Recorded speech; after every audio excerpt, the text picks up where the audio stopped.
Сәлем достар, қалайсыздар? Көптен бері видеоға шықпай кеттім. Бүгін міне өзімнің оқыған кітаптарыма талдау жасамақпын. Ең бірінші бұл видеода осы Сайтмұрат Давлатовтың «Стратегия мышления богатых и бедных людей» деген кітабын талдамақпын. Бұл кітап жалпы орыс тілінде жазылған. Сыртын көріп тұрғаныңыздардай қалың болып көрінеді және жалпақ бұл кітап.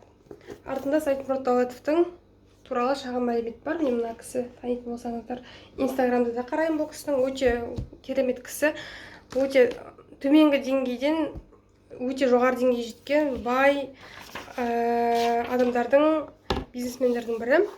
Жалпы бұл кітапқа келетін болсақ, бұл кітап қанша беттен тұрады? 260 бет жалпы мен қарағаным, жаңа ғана 260 бет, соның заключениесі бар. Соңғы жақтары беттерінде басқа да кітаптары, өзінің мастер-класстары туралы жазылған. Қарап тұрсаңыздар, кітаптың ішінде әріптер үлкен және аралары алшақ, сондықтан жылдам оқылады. Және қарап тұрғандарыңыздай, кітаптың шеткі бөлігіне дейін жазылмаған, ашық қалған. Бірақ кітап бұлай қарасаңыз үлкен, қалың болып көрінеді, бірақ оқуға жеңіл әрі жылдам болып табылады. Енді бұл кітапта не туралы айтылған дейтін болсақ, бұл кітапта адамның дамуына, өзінің мышлениесін бедный мышление, богатый мышлениеге ауыстыруға арналған 32 принцип туралы жазылған. Яғни 32 отличие, айырмашылық, ұстаздықтар жазылған.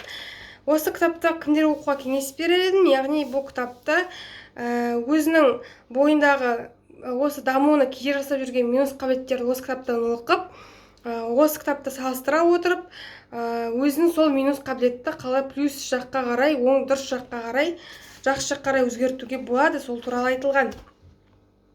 Жалпы кітап өте жеңіл, оқуға маған ұнады, және бұл кітаптың басқа кітаптардан ерекшелігі барлық дерлік осы 32 тақырыпшаның ішінен соңғы жақтарында шағын историялар, яғни шағын историялар берілген.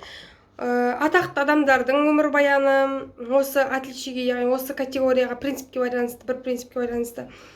Сонымен қатар осы Сайтмұрат Давлатовтың курсына қатысқан, семинарына өткен адамдардың өздерінің историялары туралы берілген. Осындай кітап сіздерге оқуға кеңес беремін. Бұл кітапқа жалпы бағам 10 деген балл. Өзім негізі бағаны кейбіреулер ойлайды, мен сенің ондай қақың жоқ деген сияқты. Бірақ мен өзімнің ойымша, өзім бағалаймын да, өз-өзіме әсер еткен жағынан. Бұл кітапты жаман деген сөзім емес. Тек менің өзімнің қабылдауыма байланысты айтылған, қойылған баға болып табылады. Бұл кітапты мен 10 деген балл болса, 8-9 деген балл берер едім. Және осы жалпы Сайтмұрат Давлатовтың мен тағы бір кітабын алдым. Ол кітапта «Как найти свою сильную сторону» деген сторону бола ма? Сол кітап туралы оқып жатырмын. Ол кітапта осыған ұқсас, және ішінде соңғы жақтарда тоже историялар берген.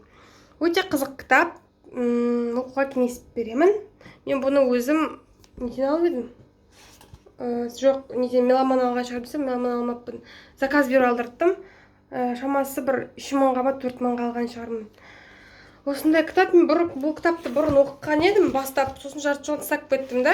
Сосын осы алдыңғы жылы осы бастап оқып, осы жылдың аяғында, 2023-тің аяғында аяқтап бітірдім. Осылай сіздерге осы кітапты оқуға кеңес беремін. Кітап оқыңыздар. Келесі қазір осыдан кейінгі салынатын видео, шамалы осы 2-3 күннен кейін салынады. Ол «Мұңайма» деген кітапқа разбор болмақ. Бұл кітап туралы айтарым бар. Және оқығандарыңыз болса, өздеріңіз көрерсіздер. Осылай мен енді оқыған кітаптарым көп болды, салмаған 1-2 жыл болған шығар. Қайттан қолға алып жатырмын жайлап, сіздерден қолдау күтемін. Өздеріңіз қандай кітап оқып жүрсіздер, сол туралы жазып кетсеңіздер болады. Болашақта әлі талай видеолар түсіремін деген ниеттемін. Жақсы, сау болыңыздар. Барлықтарыңызға сәттілік.